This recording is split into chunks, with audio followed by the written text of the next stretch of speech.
we're going to have a discourse on work and the gifts of God as it relates to work. So pretty simplistically, we have a vision of what we're supposed to do for work. That's a blend of what we learn in church and what we've learned from our parents and from our workplace. So I want to try to go a little bit deeper with that and let you perhaps see some of the things that you might be doing wrong and maybe correct yourself in some things that are doing right. So we have this tool that we use to publicly announce what we're doing at work and seek affirmation from others. And I want to take a deep dive and try to look at how God wants us to do it, because he's given us an awful lot of guidance. And I'm going to use the book of Ecclesiastes as my tool. So for perspective's sake, King Solomon, or Shlomo as his name is in actual Hebrew, had 3 books of the Bible that are attributed to him. Most people know that the book of Proverbs generally has his name on it as well as the Song of Solomon. But this was perceived to be the last book he wrote. And it says at the very beginning of the book that the name of the book is actually Kohelet, which it translates as teacher, and it references that I, Kohelet, wrote this book, and I am the son of King David. And it says that at the very start of the book, so we assume that Kohelet is actually Solomon, but the truth is we really don't know. So we're going to end up doing a dive into chapter 6 of the book of Kohelet, but we're going to call it Ecclesiastes because that's what we do in English. So I passed out a worksheet to you guys, and we got a couple items in there, and I want to try to go with them with you. So let's start with a conversation about work. So first question I have for you, and you have to circle, it's either the word before or after. Was work given to man before the fall, or was work given to man after the fall? So did God command us to work? Did he do that before the fall? Was that before sin? Or was work something that happened as a result of sin? Yeah, so in Hebrew, there's 2 verbs that are used when God is telling Adam what to do in the garden. He says va'abedo, and he says va'shamra. So abedo means to work. So God uses this verb to work when he's telling when he's telling Noah what to do about making a boat. And he also says that verb, he's not going to do that verb on the Sabbath. So he says, on the 7th day, no abedo for your God. I'm not going to do it. So when he commands Adam to what, quote unquote, whatever it was he's supposed to do in the garden, the first thing he's telling him to do is to work. And that verb shamra that comes afterwards, that verb means to maintain or to take care of. And there's a balance there, right? Most of us spend a lot of time making money, but do we spend a lot of time maintaining ourselves? Do we spend a lot of time maintaining our money? We go round and round sometimes. Sometimes we spend too much time on maintenance. Sometimes we spend too much time on construction. But God tells us in that first reference ever to what we're supposed to do in Eden that there's tension. You're supposed to work sometimes and you're supposed to maintain sometimes. And you got to figure out how to do a balance of both.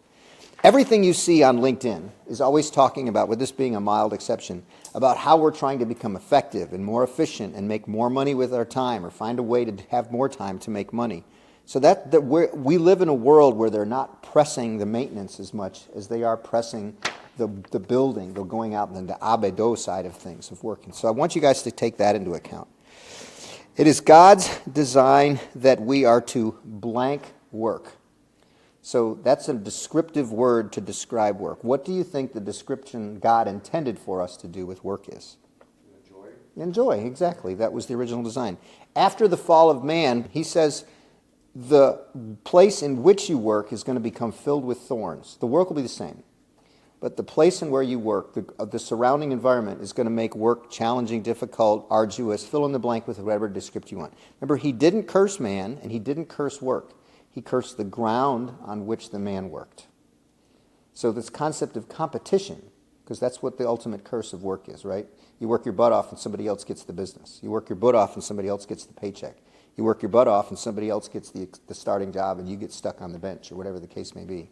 So as the result of original sin wasn't a change in work, it was a change in the environment in which we do work. A lot of people get that wrong, right? Eve got cursed in a different way, but man said the ground on which you walk shall be cursed. That's what the actual language says.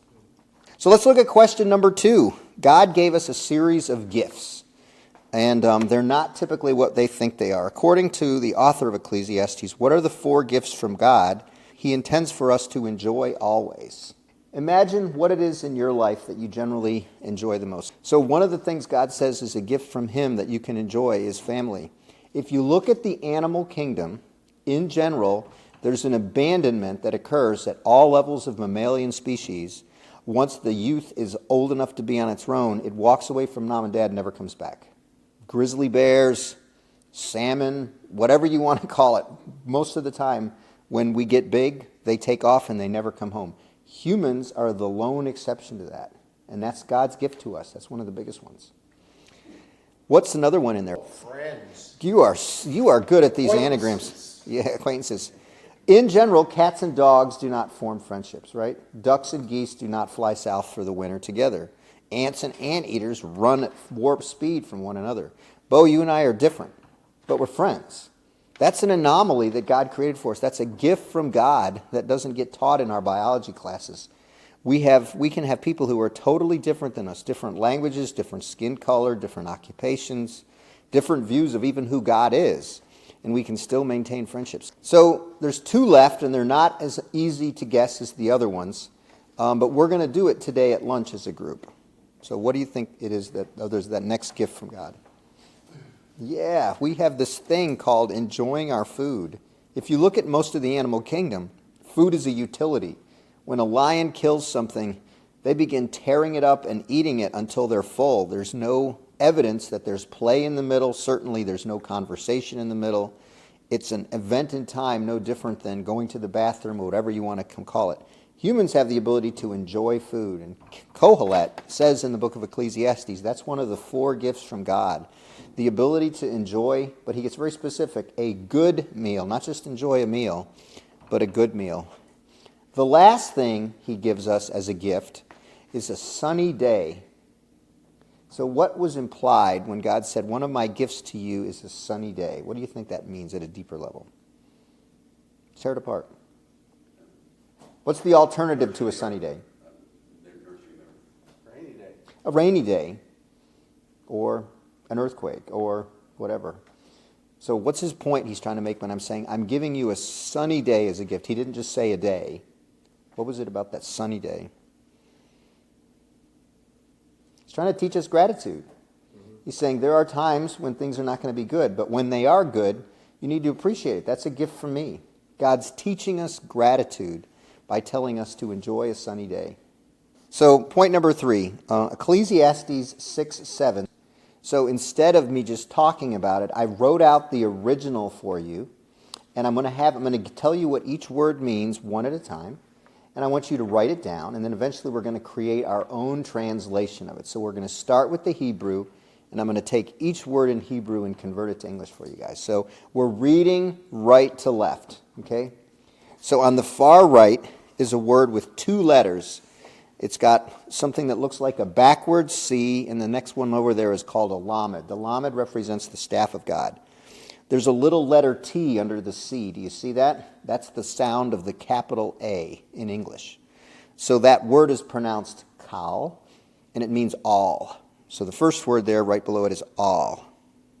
The next one over, it has what looks like a Y with a couple of dots and a line underneath it. Then there's something over in the middle that kind of looks like a whacked out circle. Do you see that? It's a blend of a circle and a square. That's called a mem.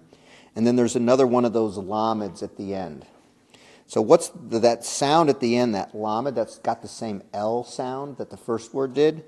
And so that word is pronounced amal. So it means work. So far we've translated 2 words. We have all and work. The next word over is ha-adam. So if I take the ha off, and it's what's left is adam. What is adam? Man. So ha is a prefix that means the. So that next word is the man. So kal amal ha-adam, that translates as all the work of man. Now let's talk about the next word, because this is the poetic word in the verse. It's got a lamed. Do you see that at the beginning again, just like we had at the end of the first 2 words? You see that first one? So that's a la, but it's got a couple of dots below it. Do you see that? That makes that a prepositional phrase. So it means for, like, F-O-R. And then they have 4 letters afterwards. One that kind of looks like another C with a tongue on the top. Do you see that? It's almost like it's a man's face looking to the left. And then there's an apostrophe. Do you see that apostrophe? That apostrophe is called a yod. It means hand. And there's a dot below it as well. So that little, that face plus the apostrophe, that's pronounced phi, those two combined. And then there's, it looks like some sort of bucket with a hole on the top left, upside down bucket with the hole in the top left, and then a hook with a dot next to it over there. So if I'm reading right to left, you'd pronounce that, you'd be le finu. And so that means for his mouth. So finu means his mouth. So that fourth word in the sentence means for his mouth. So let's translate the first four words. All work of the man is for his mouth. So that's directly what it says on the first four words. Now let's finish up the last four words. So vegam is the next one. So it's got another one of those nail things with dots underneath. And then there's something that looks like it came from the video game Galaga. Do you see that? That little dancing little thing that looks like it's from a video game. And then like a square, but it's got a little tilt on the top left corner. Do you see that? So that's pronounced gam. So vegam means and also. So that word means and also. Vegam. The next word is a discovery that you probably don't know. It's got a ha in front. And what did ha in the front mean again? That H-A sound in the front of a word? Means the, right? So it's the, and then there's three letters. Those are pronounced nefesh. So nefesh has two meanings. And this should be the moment of philosophical thought that you don't get in the English. It can mean your soul, or it can mean your appetite. Soul and appetite are interchangeable in Hebrew. So I'd like to appease my soul. I'd like to appease my appetite. Those are poetically interchangeable. Shakespeare knew this. But most people who learn Bible today don't know that. So he says, and also the soul. The next word is got one of those lameds in front. Do you see it? I'm on the next to last word. It's got a lamed, so that same L sound. And then it's got what looks like a capital N. Do you see that? So that's the word at the beginning of each of the 10 commandments. So what does that mean? What's the word at the beginning of each of the 10 commandments? Thou shalt not is the English version of it. It just means not or don't. So the soul don't. And then the last word, and I'm not going to dwell a lot of times on this. This has got what looks like a boot with a hat on top, another one of the mems, and another lamed. You see how many lameds are in here, that L sound? There's a lot of lameds in this verse. That means to be filled or to be satisfied. Okay, I'm done talking. Translate it. You now know what every single word in there means. Translate it. So in each of your phraseology, write down there, circle 3 words from what your own translation is that you think contain the content of content. What are the most important, say 3 words, or maybe you can pick 4 words in your own translation. But what did you pick, Phil? What are your words? Work needs hunger. Have you guys noticed, I'm just saying this out loud, did you realize you all circled the same words? Did you get that? Different translations, but they're all the same words you circled, right? That's how God wrote the Bible. He knew that there would be 100,000 languages that read the original and came up with something, but he knew when he wrote it, they'd all come up with the same thing. Isn't that cool, how Scripture's written? We all focused on work, we all focused on soul, and we all focused on something that had to do with appetite and not fulfilling, whatever the case may be.